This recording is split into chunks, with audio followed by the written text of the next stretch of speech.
नमस्कार दोस्तों, स्वागत है आपका हमारे चैनल पर। मैं हूं मिथुन और आज का वीडियो एक ऐसे मुद्दे पर है जो ना सिर्फ नेपाल को हिला दिया बल्कि पूरी दुनिया को ध्यान खींच रहा है।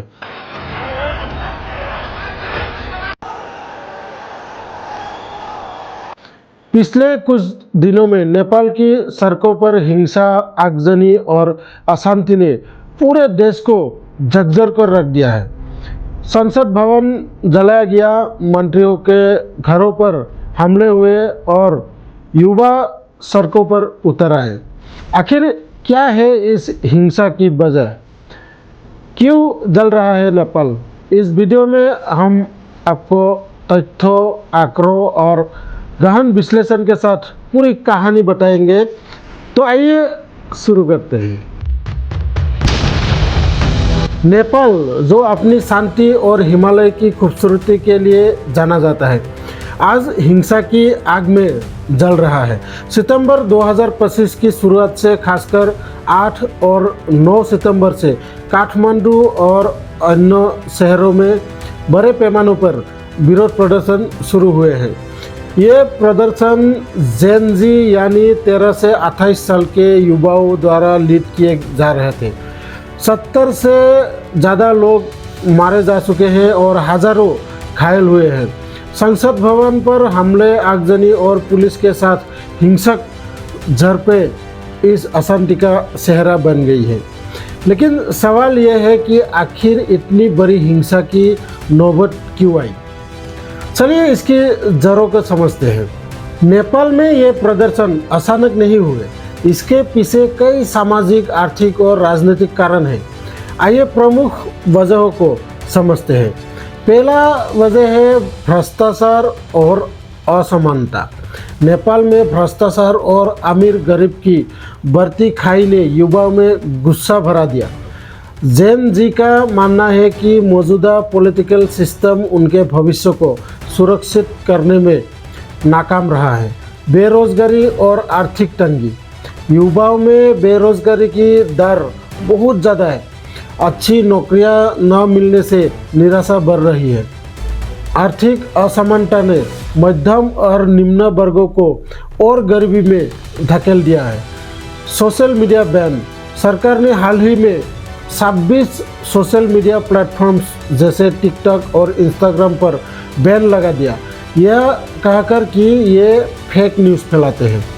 युवा का कहना है कि ये उनके आवाज़ को दबाने की कोशिश कर रहे हैं, जिसने उनके गुस्से को और भड़काया। Global inspiration. इंडोनेशिया में हाल ही में हुए युवा प्रदर्शनों ने नेपाल के जेन जी को प्रेरित किया है। वे पुराने व्यवस्था को बदलना चाहते हैं और एक नई पारदर्शी व्यवस्था की मांग कर रहे हैं। चलिए अब घटनाओं को डेट वाइज समझते हैं। 8 सितंबर 2025 काठमांडू में हजारों युवा सड़कों पर उतरे। संसद भवन पर हमला हुआ, बैरिकेड्स तोड़े गए और आग लगाई गई। पुलिस ने बल प्रयोग किया जिसमें 19 लोग मारे गए और 347 घायल हुए। एक स्कूल यूनिफॉर्म में बच्चे को सिर में गोली लगने की घटना ने लोगों को झकझोर दिया। प्रदर्शनकारियों ने ऊर्जा मंत्री के घर को आग के हवाले कर दिया और पूर्व पीएम और उनकी पत्नी पर हमला किया। 9 सितंबर 2025 हिंसा और बढ़ी। सरकारी इमारतों और नेताओं के घरों में आगजनी की। वहां के वित्त मंत्री को दौड़ा दौड़ा कर मारा। सेना को तैनात किया गया और लोगों को घरों में रहने का आदेश दिया गया। मरने वालों की संख्या 21 तक पहुंची और 80 से ज़्यादा लोग घायल हुए। 10 से 12 सितंबर 2025 प्रदर्शनों ने सरकार को हिला दिया। प्रधानमंत्री को इस्तीफा देना पड़ा। नेपाल में पहली महिला प्रधानमंत्री की नियुक्ति हुई, लेकिन हिंसा रुकी नहीं। कुल 50 से ज़्यादा मौतें और 1000 से ज़्यादा लोग घायल हुए। 13 से 16 सितंबर 2025 नई पीएम ने शांति की अपील की, लेकिन तनाव अब भी बरकरार है। एशिया में खासकर इंडोनेशिया जैसे देशों में ऐसी अशांति की लहर देखी जा रही है। इस हिंसा का नेपाल और क्षेत्रीय स्तर पर क्या प्रभाव पड़ा? राजनीतिक बदलाव, प्रधानमंत्री का इस्तीफा और नई महिला पीएम की नियुक्ति ने नेपाल की राजनीति को नया मोड़ दिया, लेकिन प्रदर्शनकारियों की मांगे पूरी न होने से अशांति बनी हुई है। सामाजिक और आर्थिक असर, 70 से ज़्यादा मोटे, जिनमें 19 युवा और 12 से 26 साल भी शामिल है, और इसी ने देश को दुखी करके रखा है। सड़कें बंद होने और बिजनेस प्रभावित होने से अर्थव्यवस्था को नुकसान हुआ।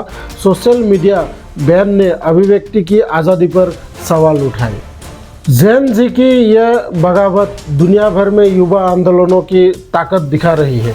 नेपाल और इंडोनेशिया जैसे देशों में ये प्रदर्शन एक नई राजनीतिक चेतना का संकेत दिया है। दोस्तों, व्हाई बर्निंग नेपाल सिर्फ एक टाइटल नहीं बल्कि एक सवाल है कि आखिर क्यों एक शांत देश हिंसा की आग में जल रहा है। भ्रष्टाचार, बेरोजगारी और अभिव्यक्ति की आज़ादी पर पाबंदी ने नेपाल के युवाओं को सड़कों पर ला दिया, लेकिन हिंसा कोई समाधान नहीं है। हमें ये समझना होगा कि शांति और बातचीत से स्थायी बदलाव संभव है। नेपाल की ये घटनाएं हमें अपने देश में भी सतर्क रहने की सीख देती है। अगर आपको ये वीडियो जानकारीपूर्ण लगा तो इसे लाइक, शेयर और सब्सक्राइब ज़रूर करें, और कमेंट्स में बताएं कि आप इस स्थिति के बारे में क्या सोचते हैं। हमारे चैनल को सब्सक्राइब करें और बेल आइकन को दबाएं ताकि हमारी हर अपडेट आपको जल्द से जल्द मिले। धन्यवाद।